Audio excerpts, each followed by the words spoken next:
আমার ভাই কার দেবো হোক, আমার লস হোক, আমার ভাইয়ের ঘরে না আমার লস হোক। ওর জীবনে ওর যে ছাগল করে বাড়ি বেঁচেছে এই পর্যন্ত আমি কিনেছি সব, সে কম হোক আর বেশি হোক। তুই বল আমি তোর ছাড়া কি অন্য কারো দিছি? না তাহলে শোন, 40,000 টাকা আমার তুই দিস। হ্যাঁ এই 40,000 তোর গরু 40,000 টাকা তুই জানিস, তুই দেখেছিস গরুটার দিকে একটু তুই খেয়াল কর দিন, 5 রাত কাটির হাড় সব কাটে বেরিয়ে গে, ও তো খুলি নে বেড়া বেলা নিয়ে যাবেন তো, তুই 40,000 টাকা তুই কইন জানে এটা, তুই আমার ভাই মানুষ বলি আমি তোর এই গরু আমি নেবো না তো, তারপরেও আমার একটু লস হলেও আমার আবার হাট দিচ্ছি ওদিকে তুমি দাঁড়া।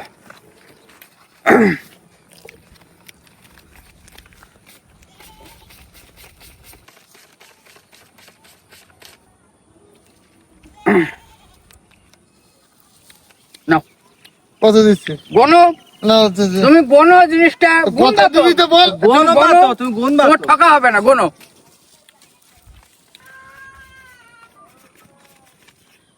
কি রে 10,500?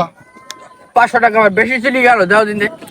আমি তুই টাকা ধর, কি আমি টাকা দেবো। তোমার নিতে হবে না, তুমি দাও। এগুলো বুঝিস নি, এই গরু হাটে তুললে আমার হাটালে আমার মান সম্মান থাকবে না। কেন কি সমস্যা? এই গরুর যা সিঁড়ি, এইগুলো হাটে যখন তুলবো হাটের একটা সৌন্দর্য নষ্ট হয়ে যাবে।